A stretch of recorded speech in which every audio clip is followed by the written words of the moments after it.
Bitfinex is down. There's stories slash rumors of Coinbase being insolvent.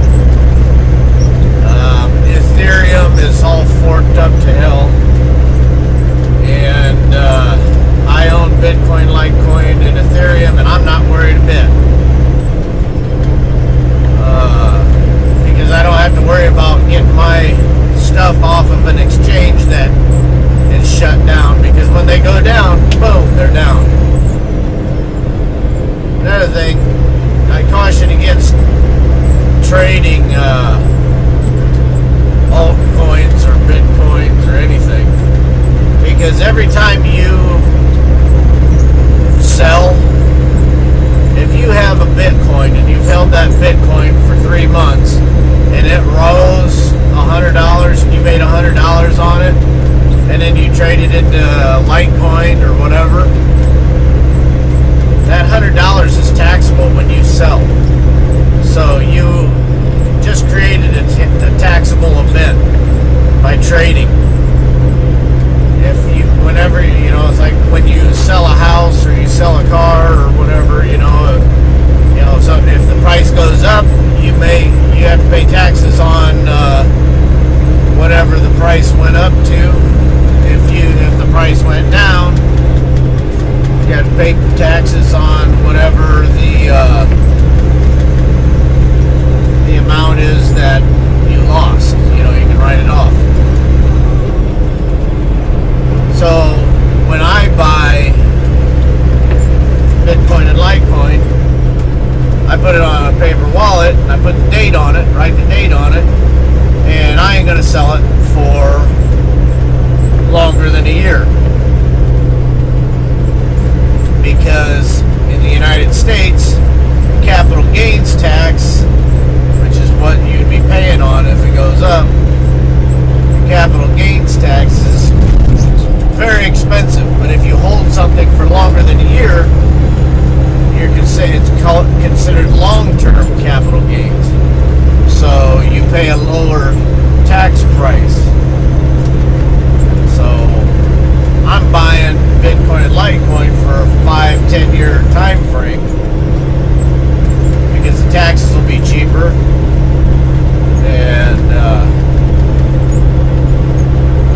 I don't know what all these traders are doing and how they're keeping track of it, but I'm telling you, even if you are a trader and you make a lot of money and you start making big deposits into your bank, they're going to look at you and they're going to want their cut. And you're probably, I'm guessing most people aren't keeping very good records on their capital gains and capital losses.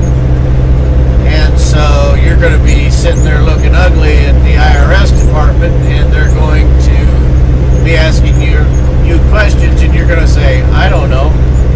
And so they say, okay, well, you don't know? Well, we'll figure out your taxes for you. And then they'll start taking your stuff. So be careful if you're trading. There's so many different types of risk, not just the coin that you're investing in and all that stuff, but there's a lot of risk in this space. So I hold my private keys. Bitfinex is down. People have, their stuff on Bitfinex, and they're sitting there like, what do I do? Well, there's nothing you can do. Somebody else has your private keys. Coinbase may be insolvent. What happens if they go down? Well, if you got any money in the vault, a court's going to decide what you got. But if you hold your own private keys in your own vault, you ain't got nothing to worry about because you're logged into the blockchain. And that is what Bitcoin and Litecoin are all about. It's that data entry onto the blockchain. Your private key is proof that you own the coins in your public key on the distributed ledger, which is called Bitcoin and Litecoin. It's open source, everybody can see it. You put your private keys in there, which is basically like your public key, only little bit longer. And you can prove that the Bitcoins associated with that public address are yours. And nobody else has that private key. And you own it.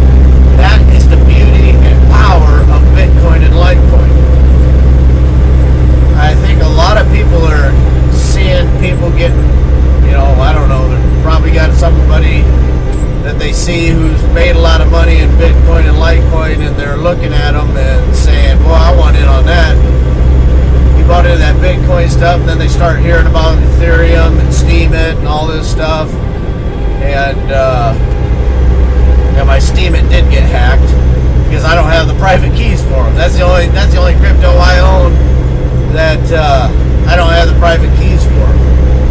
But I just got it because it was free. I just made an account and got my free 10 Steemit. Went in to check the price of it. Hacked. What are you going to do? Don't hold your private keys. Can't do nothing. And how do you hold your private keys? Well, I'm kind of a non-technical person, so something I struggle with. How I did it,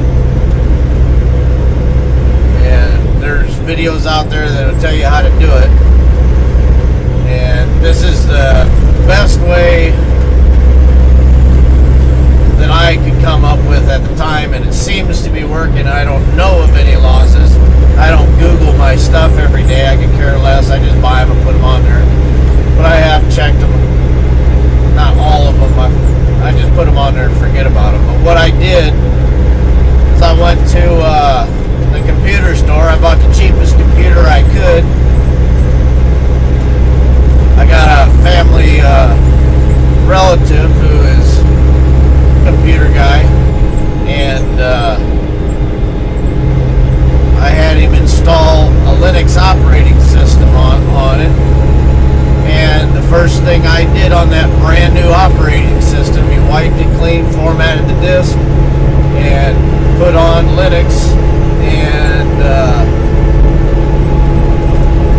first thing I did was I went to liteaddress.org and bitaddress.org, and I just started making a bunch of brain wallets. And the reason why I like brain wallets is because you're putting the human element in there, because random numbers are not always random. So that's a problem. But what you do is you make a brain wallet and put a phrase in, Bitcoin Litecoin channel told me how, and just start typing. Bitcoin Litecoin channel, was talking about paper wallets on Wednesday, and on Thursday I went and made paper wallets. Just start writing, and then just put some random, squiggly doodads or whatever in there, and then write something else. My mom, used to feed me Captain Crunch when I was a kid, and I, still love them today, or whatever, and just put this long thing in there, and then that's hashed, and it comes up with a unique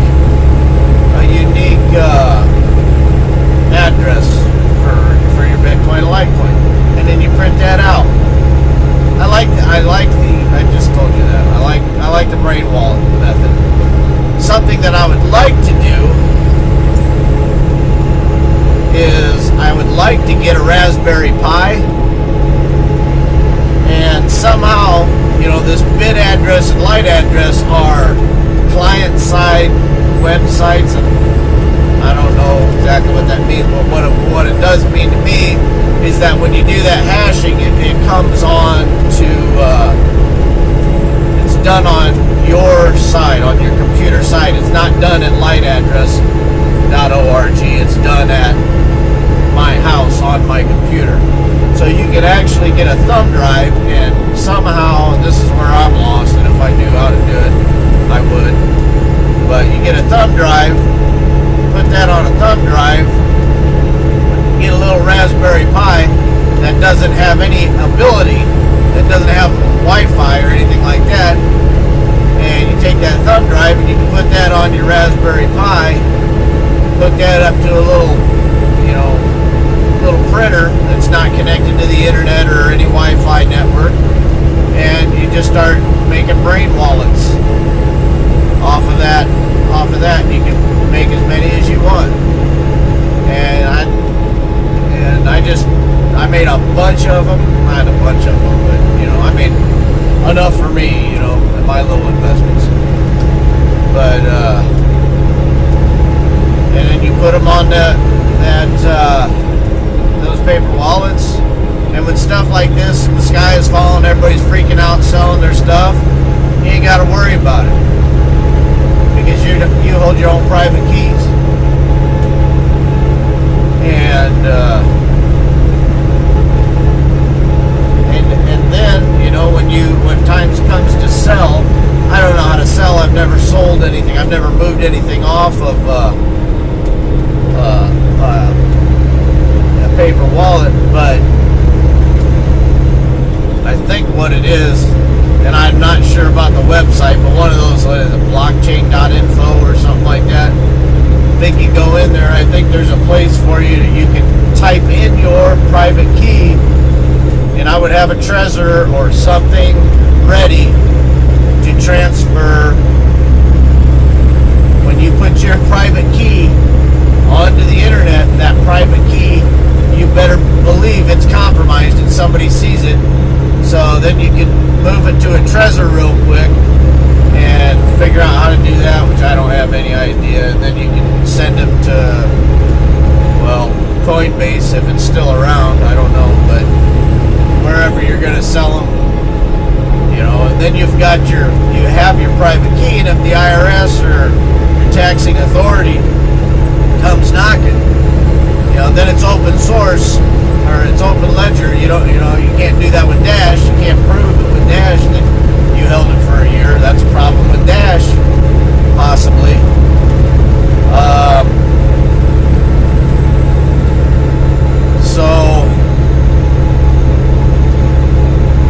So then you can follow the blockchain, follow the paper trail that the blockchain leaves, because it's an open ledger and anybody can examine it, and then you can prove that you held your Litecoins for longer than a year, and you can get the lower capital gains tax rate.